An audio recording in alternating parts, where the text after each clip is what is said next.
Simple है। ये क्या है, z इक्वल x प्लस आई वाई की फॉर्म में, z इक्वल x प्लस आई वाई की फॉर्म। तो हम जानते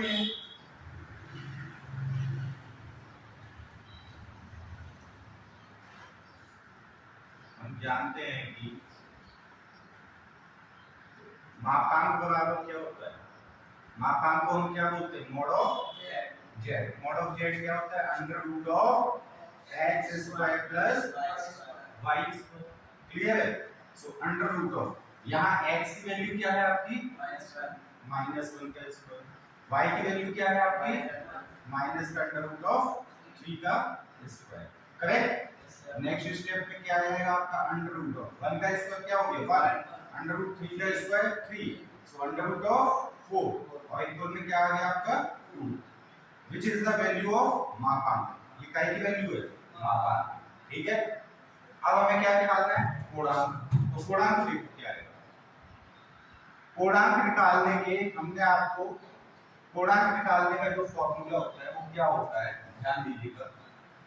सबसे पहले हमें इसमें कुछ स्टेप देखना पड़ता है। पहला क्या, कि निर्देशांक।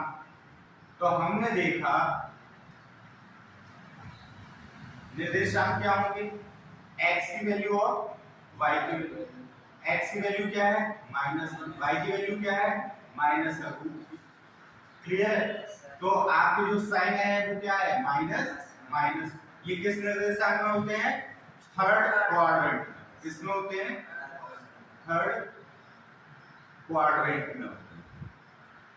क्लियर है, थर्ड क्वाड्रेंट में होते हैं। और थर्ड क्वाड्रेंट के बाद इसके बाद हम क्या करते हैं, निर्देशांक के बाद क्या निकालते हैं, अल्फा। अल्फा क्या होता है आपका, tan इनवर्स मॉड ऑफ काल्पनिक भाग बटे वास्तविक भाग या y अपॉन x। क्लियर है। तो यहां देखेंगे tan इनवर्स, y का मान कितना है माइनस का अंडर रूट ऑफ 3, x का मान कितना है माइनस का 1, माइनस से minus cancel, tan inverse under root of 3 आ गया। अंडर रूट 3 किसका मान होता है, tan पाई बाय 3 होता है। तो हम इसको लिखेंगे tan inverse tan pi by 3। tan inverse से tan के क्या आ गया आपका पाई बाय 3। ये किसकी वैल्यू होगी, अल्फा की।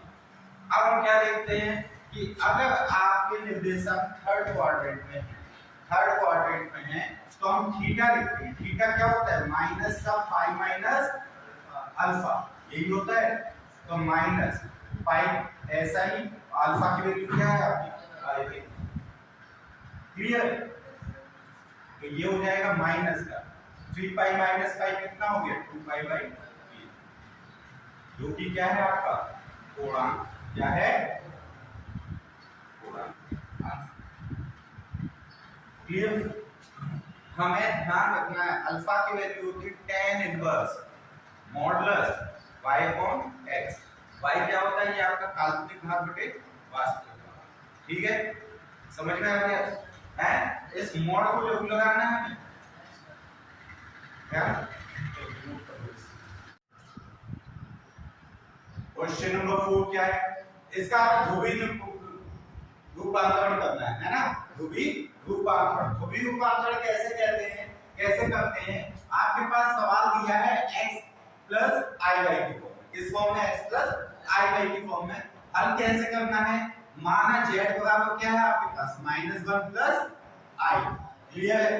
अगर इसको हम कंपेयर करें कैसे, z इक्वल x प्लस आई वाई से तुलना करने पर, क्या कर रहे हैं हम इसकी तुलना। जब तुलना करोगे तो आपके पास x की वैल्यू कितनी होगी, यहाँ पर -1, y की वैल्यू कितनी होगी +1।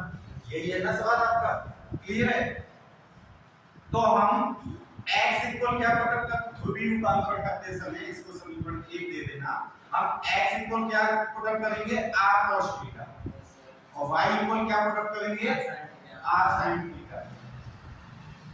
समीकरण 1 में रखने पर, समीकरण 1 में रखने पर, समझ गए।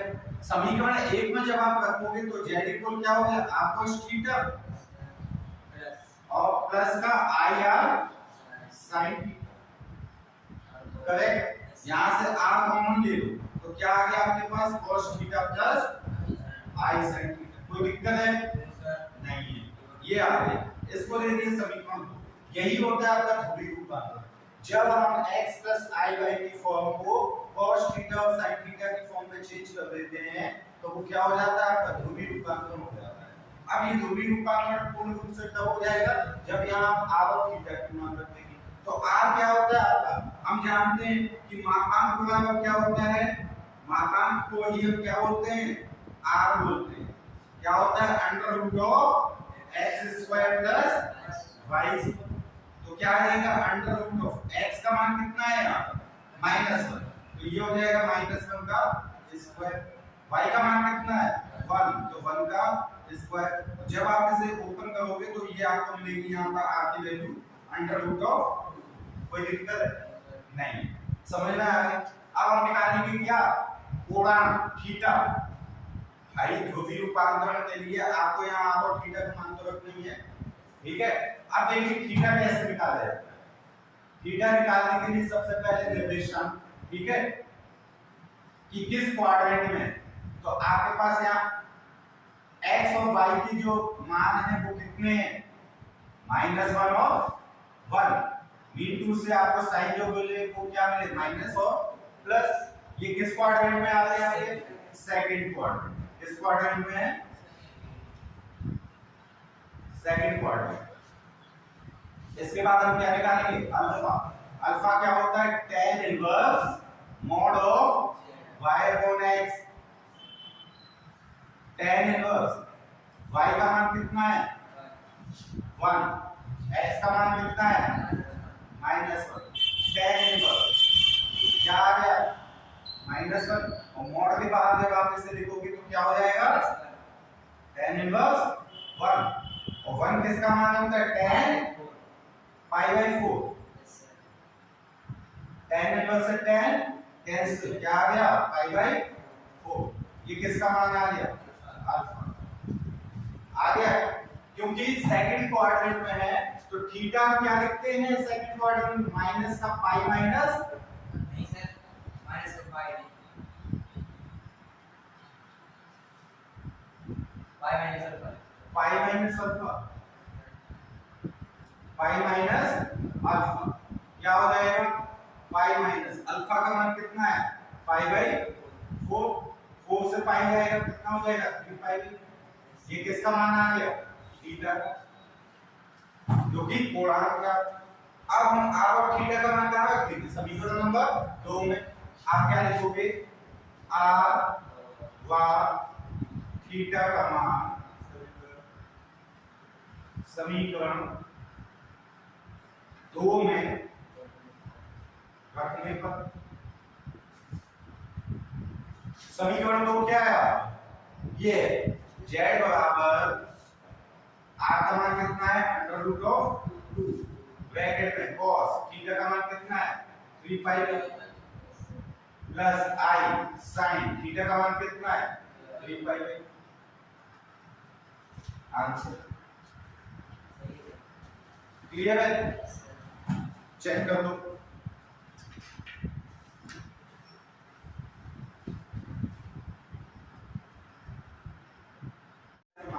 कितना नीचे क्या लिखा हुआ है -3। तो -3 को सबसे पहले हम किस फॉर्म में बनाएंगे x iy।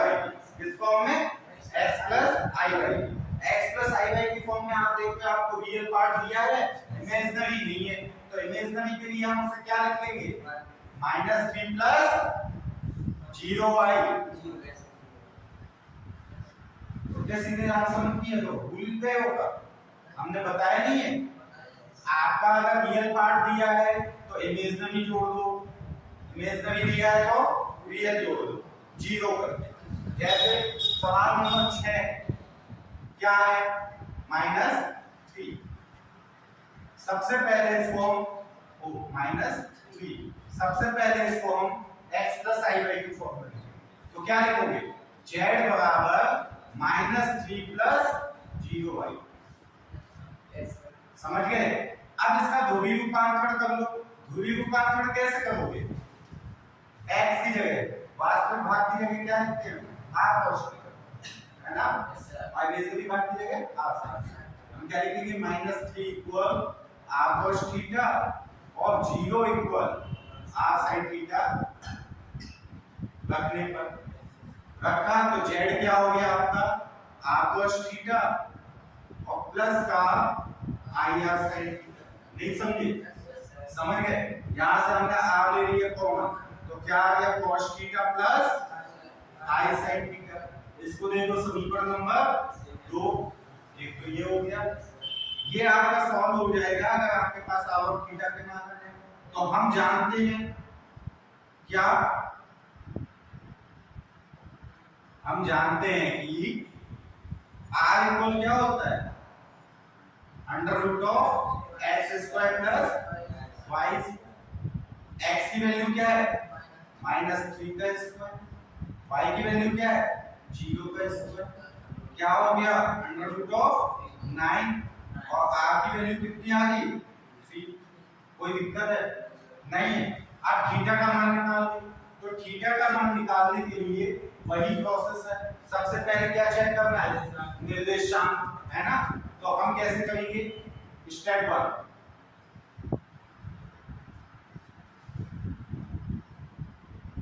निर्देशांक क्या है?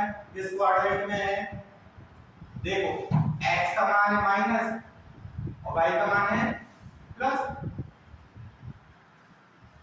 है ना? किस क्वाड्रेंट में आ गई है? आपके second quadrant, which are in second quadrant. Now step 2 में हम क्या निकालते हैं? अल्फा।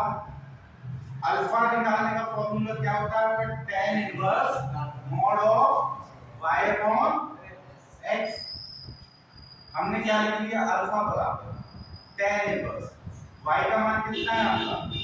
0, x का मान -3 और भाग करेंगे तो क्या आ जाएगा? 0 आ जाएगा। और 0 किसका मान होता है? tan 0 का। किसका होता है? tan 0। तो क्या आ गया आपके पास? अल्फा बराबर 0। तो थीटा बराबर क्या हो जाएगा सेकंड क्वाड्रेंट में? Pi minus alpha. Step third क्या है? थीटा ही है। तो थीटा बराबर क्या हो गया? Pi minus 0। तो थीटा का मान कितना आ गया? पाई आ गया। कोई दिक्कत है? नहीं है। आगे देखिएगा, जब आपका r और थीटा का मान आ जाता है तो हम कहां रख देते हैं? समीकरण नंबर 2 में रखने पर r और थीटा का मान समीकरण 2 में रखने पर r और थीटा का मान समीकरण 2 में रखने पर समीकरण 2 क्या है? z equal r cos theta plus i sin theta. यही है। r का मान कितना? 3। ये हो गया cos pi plus i sin। देखो आंसर आ गया। समझ में आ गया? कोई दिक्कत है? नहीं है। अच्छे से क्लियर हुआ? नोट करो।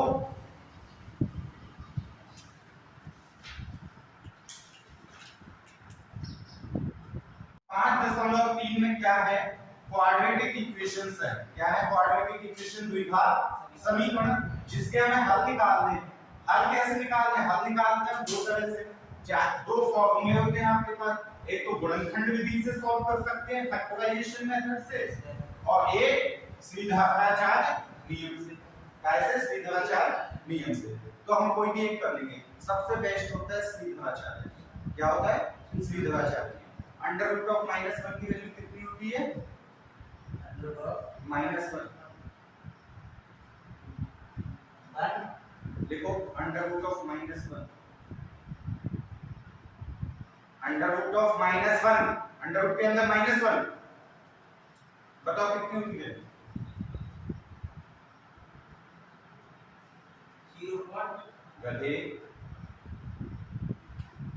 शुरुआत में बताया था हमें अंडर रूट के अंदर हम ये पढ़ क्यों रहे समस्या संख्या कहां से आई क्या बताया था हमने क्योंकि हमें स्क्वायर रूट निकालने आते हैं हर किसी के लेकिन जब अंडर रूट के अंदर माइनस साइन आ जाता है तो हम उसकी वैल्यू नहीं निकाल पाते हैं ठीक है तो हमने रियल नंबर में एक नंबर और ऐड किया complex number under root of -1 की वैल्यू होती है आई बताया था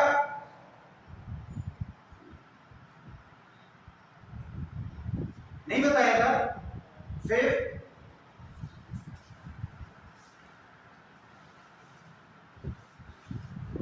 कॉम्प्लेक्स नंबर की शुरुआत यहीं से तुम लोग क्या पढ़ते नहीं हो रिवीजन नहीं कर रहे बिल्कुल पढ़ते हैं सब देखो जैसे ये सवाल दिया है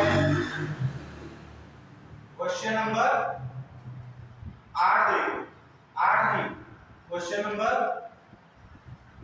9वां देखो क्वेश्चन नंबर 9 है एक्सरसाइज 5.3 क्या दिया हुआ है आपके पास x square plus x square plus x plus का 1/√2 इसके हमें x के मान निकालने हैं इसका हमें हल निकालना है हल कैसे निकालेंगे देखो सबसे पहले जो भी इक्वेशन दी है वो लिख लेते हैं गिवन क्या है आपको x square plus x plus का 1/√2 बराबर 0 इसको हल करना है तो हम कैसे कर लेंगे एलसीएम ले लेंगे क्या ले लेंगे एलसीएम अंडर रूट ऑफ 2 तो क्या आ गया आपके पास अंडर रूट ऑफ 2 का square plus under root of 2x plus का 1 बराबर 0 क्रॉस मल्टीप्लिकेशन करेंगे ये यहां जाएगा ये यहां जाएगा तो आपके पास जो समीकरण आएगा वो क्या आएगा under root of 2x square plus का under root of 2x plus 1 बराबर 0 इसका हल निकालना तो इसको हम कंपेयर करते हैं इससे ax square plus bx plus ठीक है ax square plus bx plus c बराबर 0 से तुलना करते हैं नहीं समझे समझ गए देखिए इस तरह की इक्वेशन का एक ही तरीका होता है सबसे जो भी इक्वेशन है उसकी ax square plus bx plus c से तुलना करोगे तो a का मान कितना आ गया अंडर रूट ऑफ 2 b का मान कितना आ गया अंडर रूट ऑफ 2 c का मान कितना आ गया ठीक है अब श्रीधराचार्य नियम से क्या होगा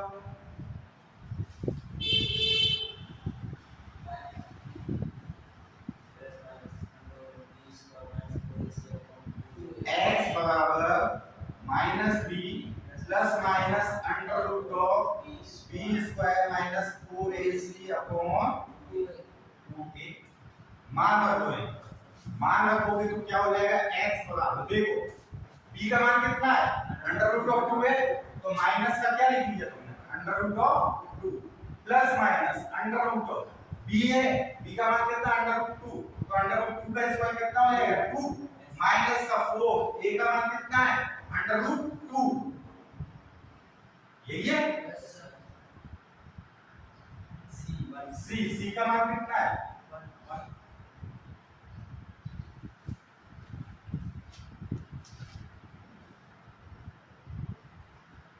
c का मान 1 अपॉन में 2a क्या रहेगा माइनस का under root 2 plus minus a का मान जो 1/2 है कहां नीचे अपन में 2 अंडर रूट 2 हो गया है ना तो देखो 2 माइनस का अच्छा देखना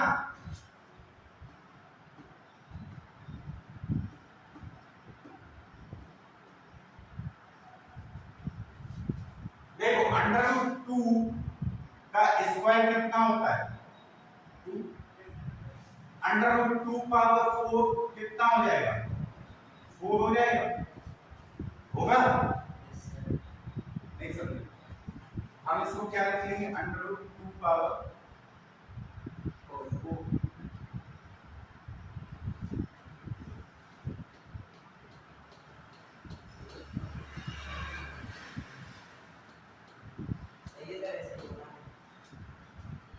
में आ गया 2√2 आ गया है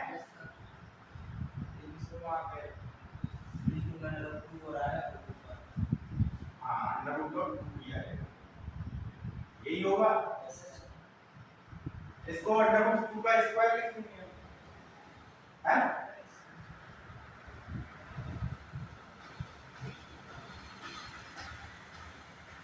उत्तर क्या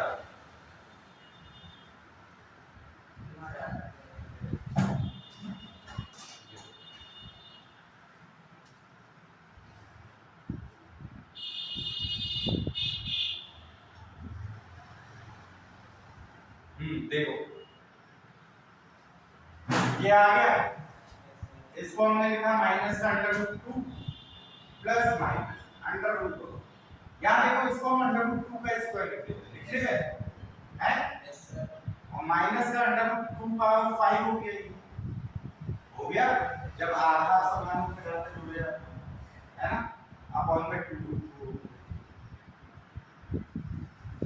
माइनस का √2 प्लस माइनस √2 यहाँ से √2 का स्क्वायर कॉमन ले ब्रैकेट में क्या बचा यहाँ पर आपके पास 1 माइनस का √2 का क्यूब यही बचेगा अपॉन में 2√2 अच्छा √2 का स्क्वायर कॉमन लिए तो एक √2 बाहर आ जाएगा हैं तो हमने लिखा माइनस का √2 प्लस माइनस √2 हमने बाहर लिख दिया आपके पास क्या बचा 1 माइनस का √2 का क्यूब और इसको भी हम क्या लिख सकते √2 का स्क्वायर √2 लिखेंगे मतलब इसको हम 2√2 लिख सकते हैं अपॉन में 2√2 अगर हम अलग-अलग भाग करेंगे इसका तो √2 से √2 कट जाएगा माइनस का 1/2 आ गया प्लस माइनस यहाँ √2 से √2 कटेगा 1/2 आ जाएगा और ब्रैकेट में क्या और क्या आ जाएगा आपका √1 -2 ऐसा होता अरे हाँ कोई अपॉन में चलो कोई दिक्कत नहीं इसको हम ऐसे भी लिख सकते हैं देखो -1 प्लस माइनस √1 -2 अपॉन ठीक है समझ में आया और ये अंतिम सवाल था फिर से मैं क्या